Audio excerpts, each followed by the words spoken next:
Araw-araw, halos laman ng balita sa mga telebisyon gayon din sa mga radyo, ang kaliwat ka ng kaguluhan ng grupo ng mga kabataan na nangyayari sa Maynila.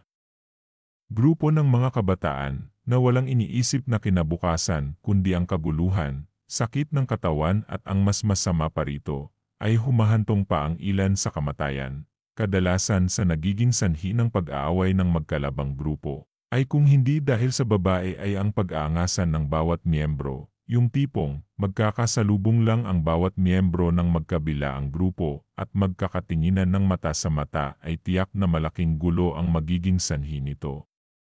Hindi rin maiwasang maggantihan sa oras na ang isa sa bawat grupo ay masaktan o hindi naman kaya'y mapagtulungan na siyang mas lalong nagpapalala ng mainit na tensyon sa bawat panig.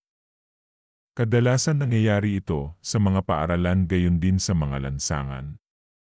Kabilang sa mga batang ito ay si Adrian na nasa edad 15 anyos pa lamang, bunso siya sa 3 magkakapatid at tanging nag-isang lalaki. Dahil ang kanyang mga magulang ay may maraming lupain at negosyo, hindi lang sa Maynila kundi pati na rin sa probinsya, ay masasabing angat sila sa buhay, dahil tanging nag-iisa lang ding lalaki na anak, ay lumaki itong sunod lahat ang luho at kagustuhan. Dahil sa ganoong estado, ay lumaki bilang isang suwel at barumbadong bata itong si Adrian. Palaging itong nasasangkot sa mga rambulan sa kanilang lugar maging sa karatig. Minsan ay umuwi ito sa kanilang tahanan at maraming pasa ang pagmumukha, punit-punit ang kasuotan at kung minsan ay may mansa ng dugo. Kahit ilang beses na siyang pinagsasabihan at disiplinahin ng kanyang ina at kapatid, ay parang mas lumalala pa ito. Palasagot pa ito kung pagsasabihan o hindi naman kaya'y suway ng kanyang 2 nakakatandang kapatid na babae maging sa kanyang ina, hindi ito magawang madisiplina ng kanyang ama. Sa kadahilanang mahal na mahal niya ito dahil tanging ito lamang ang nag-iisang anak nitong lalaki. Iyon rin ang naging rason kung bakit mas malapit ang loob ni Adrian sa kanyang ama kaysa sa kanyang ina at kapatid. Ngunit kahit ganun pa man, ay palagi din itong pinagsasabihan ng kanyang ama ukol sa pagiging suwail nitong anak. Minsan din ay may pagkakataong sumusunod rin si Adrian rito, basta ba'y ibigay lang ng kanyang ang ama ang kanyang nais. Ngunit imbis na makinig, ay umaalis na lamang ito sa oras na humahantong sila sa ganoong usapan. Habang nagkakaedad itong si Adrian, ay mas lalo itong naging suwail na bata.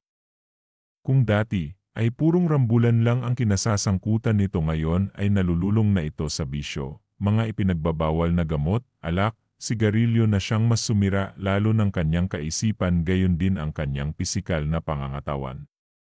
Marami na rin itong tatoo sa katawan, maging ang kanyang buhok ay may parehong disenyo ng mga kabataang nalululong sa bisyo. Gayon din sa kanyang tenga, ilong, kilay, at bibig ay punong-puno ng mga hikaw na hindi kaaya-ayang tingnan bilang isang binatilyo. Ito na rin ang naging rason kung bakit nahinto na siya sa pag-aaral. Minsan na rin itong pinagtangka ang saktan ang 2 niyang ate, na pinagsabihan lamang sa kanyang mga masasamang gawain. Adrian anak, pwede bang ayusin mo na ang buhay mo? Ano bang pinanggagawa mo sa sarili mo? Hindi naman kami nagkulang sa pag-aruga at pagmamahal sa iyo, ngunit nilalayo mo ang sarili mo sa amin, sa landas na gusto naming tahakin mo.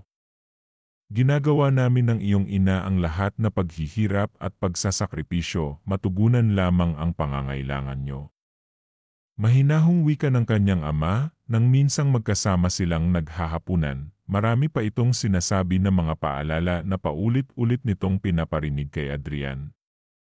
Na siyang naging dahilan upang siya ay napadabog sa hapagkainan, padabog itong tumayo at umalis na wala ng iba pang sinasabi.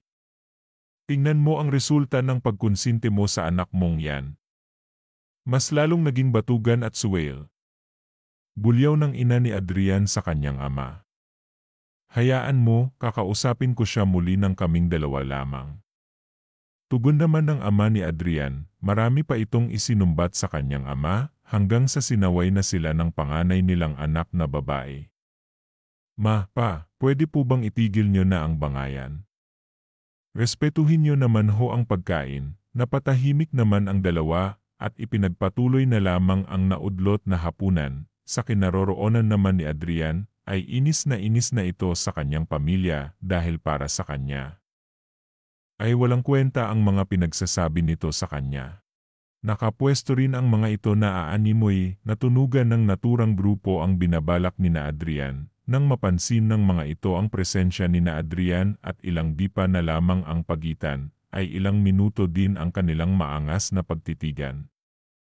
Bawat panig ay nakahanda na rin, kanya-kanyang may dalawang mga pamalo at patalim. Samantalang itong si Adrian ay tanging kamao lamang ang kanyang madasandigan na kanina pa nakatikom. Matapos ang ilang minutong pakikipagramdaman, ay sumiklab ang matinding rambulan sa dakong iyon, kaliwat kanan pagsusuntukan ng baway panig.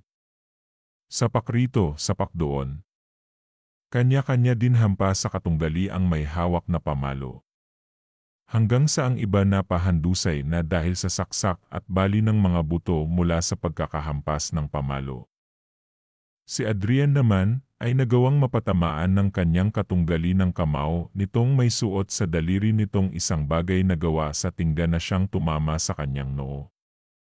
Dumugo ito ngunit hindi naman ito ininda ni Adrian at mabilis na binawian ang katunggali. Nagkataong aatake na ang kanyang kalaban. Ngunit mabilis siyang yumuko at binigyan ng solidong suntok ang ari nito dahilan upang ito'y napaatras habang sinsapo ang kanyang natamong pinsala.